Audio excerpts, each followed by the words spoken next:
The Etherean realm stretched out in front of Celine and Dorian like a painting drawn from dreams and nightmares alike. It was a place of contradiction. Landscapes of unimaginable beauty juxtaposed with scenes of utter devastation, and in the distance, looming like an insurmountable wall, was a mountain range that seemed to stretch into infinity. Dorian, do you think Valeria is on the other side of those mountains? Celine's voice trembled with a mixture of hope and fear. Dorian's gaze met hers. We can only move forward and see for ourselves. They continued their trek, the amulet's light leading the way. Yet the shadow of their encounter with Samael lingered, tainting every step. It was as though the realm itself had become aware of their presence, aware and not entirely welcoming. Meanwhile, Iris stood before the mirror in her chamber, her demonic form reflected back at her. Beside her, Dorian, now darker, more formidable after the ritual, stood watching. We should find them soon, he said, breaking the silence. Before they reach her. Iris nodded, her eyes filled with a resolve born of the darkest pits. I have summoned the followers, the old ones who knew you before your transition. They will aid us. The flicker of something passed over Dorian's features. Regret, perhaps, or a longing for simpler times. But it vanished as quickly as it came. Then let's move, he said. They stepped through the portal Iris had crafted, each step a descent into realms unknown. Wait, Celine whispered, stopping in her tracks. Do you hear that? Dorian paused, his eyes narrowing as he strained to listen. And then he heard it too. A sound so faint it was almost drowned out by the winds that swept through the Etherean plains. A child's laughter. It's her, Celine exclaimed, her eyes filling with tears of relief and joy. It has to be her. But before they could take another step, a force gripped them, freezing them in place. Around them, the air thickened as though reality itself was distorting. And then, before their eyes, the scene shifted. They were no longer on the Etherean plains, but in a chamber that mirrored Iris's back in their world. Except this one was draped in shadows so deep, they seemed tangible. In front of them stood Iris and Dorian, or versions of them so twisted they were barely recognizable. So, you've made it this far, the dark Dorian sneered. I'm almost impressed. Celine looked at him, her eyes searching for the man she loved within this monstrous form. Dorian, please, if there's any part of you that remembers who you are, who we are, help us save our daughter. The dark Dorian looked at her, his gaze piercing through the layers of her soul. And why would I do that? Because, despite everything, I believe the man I love is still somewhere inside you, and that man would move heaven and earth to save his family. For a moment, a flicker of uncertainty passed over his features, but then it hardened, solidified into something cruel. That man no longer exists. Then you leave me no choice, Celine said, raising the amulet high above her head. A torrent of light burst forth, engulfing the room and everyone in it. The scale in the corner, which had appeared unnoticed, tipped. The atmosphere was electric, charged with a tension so palpable it seemed to stifle the very air in the chamber. Two Dorians faced each other, each a manifestation of different shards of a fragmented soul, and the words hung heavy between them, like daggers waiting to be thrown. The darker Dorian smirked. Hope, love, family? Do you hear yourself? Such petty human construct. Celine's Dorian met his gaze evenly. They're what make life worth living. They're what you once fought for. Ah, the naivety of my former self, dark Dorian mused, his eyes twinkling with a menacing glee. You say fought for, but what did they bring me? Betrayal, loss, chains. You're like a moth fluttering towards a flame, not understanding it's the very thing that will consume you. Iris watched the confrontation unfold with a kind of sadistic joy. This was a spectacle she hadn't anticipated, but thoroughly enjoyed. The clashing philosophies, the emotional tug-of-war. It was all so delicious. Celine, sensing the balance teetering on a dangerous edge, spoke with an urgent softness. Dorian, we have to come together for Valeria. She's in danger and she needs her father, her whole father, to help her. Dark Dorian looked at her, his eyes cold and calculating. You really don't get it, do you? Valeria's fate, your fate. They're all inconsequential. The universe has bigger plans for me. It was then that Iris moved, silent as a shadow.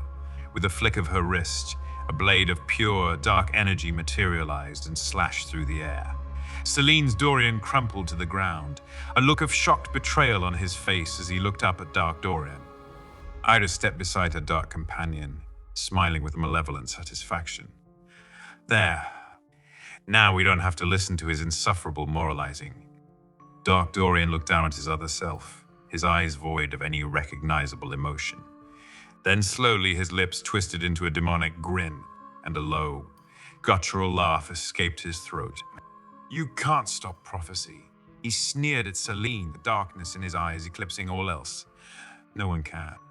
The room was dead silent, save for the almost inaudible sound of Celine's staggered breathing and the low rumble of Dark Dorian's laugh. The finality of what just happened hung over them like a dark cloud. Celine's eyes were fixed on the lifeless form of her Dorian, a pool of ephemeral light gathering around him as if mourning its fallen beacon. You loved that, didn't you? Dark Dorian's voice cut through the heavy air, dripping with malevolence. The whole family thing. The till death do us part. How does it feel knowing you've been parted by the very essence of what he used to be? Celine felt the words like physical blows, each one gnawing at her resolve, trying to collapse the fortification she had built around her heart. Stop it, she said, her voice trembling but defiant. Oh, but it's true, Dark Dorian continued, reveling in her torment. You clung to an illusion, Celine, a flickering candle in an ever-consuming darkness. Look around you. What has your love, your hope, your petty little feelings wrought? Before she could answer, the room shifted. A dark mist curled in through invisible seams in the walls. Demonic figures emerged, their forms sinuous and fluid, faces twisted in sadistic delight. With a synchronized movement that spoke of malevolent unity, they lunged at Celine, ensnaring her in tendrils of darkness. She fought, but her struggles only seemed to fuel their strength. Finally, one of them grasped her amulet, the last vestige of her power and hope. With a guttural incantation, the demon crushed it, and Celine felt a part of her soul extinguish. Dark Dorian stepped closer, peering into her eyes, now pools of defeated despair. Do you see now the futility of your so-called love and light? Tears rolled down Celine's cheeks, but she met his gaze. No, you are the one who doesn't see. You think breaking me will stop the inevitable. Darkness may win battles, but light, love, they win wars. You have no idea what you've awakened, Dorian. His eyes flashed with a momentary uncertainty, a tiny fracture in his otherwise icy demeanor. And in that split second, Celine knew. Despite the overwhelming odds, the shattered amulet, the snuffed-out light, hope was not entirely lost. But what form that hope would take was a mystery, a flicker in an encroaching abyss. For now, she was a captive, both physically and emotionally, in a realm where her enemies controlled the very fabric of reality. Just when Celine thought the room couldn't get any darker, it did. The atmosphere thickened like molasses, so heavy that breathing became an effort. Shadows merged and coalesced into forms more monstrous than before, towering figures of darkness that even the demons seemed to bow before. Their eyes glowed red, and their voices resonated in a haunting, almost choral chant that filled the space with an unspeakable dread.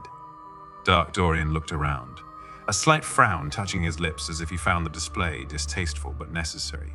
He gestured and the shadow beings moved closer, encircling Celine with malevolent intent. Do you see now? His voice was almost a whisper, blending with the terrible area of the shadow beings. Even your hope can't light the inky blackness that fills this place. You are but a mote of dust caught in an eternal night. But just as he said it, Celine felt something within her, a tiny spark. It was feeble and almost imperceptible among the cascading waves of despair and darkness, but it was there, insistent and unyielding. The darker the night, the brighter the stars, she said softly, her voice barely audible. She clenched her fists, focusing on that inner spark. Dark Dorian smirked. Philosophy, is that your last weapon? Celine closed her eyes, reaching within herself for that last shred of light, that indestructible kernel of hope and love. She found it.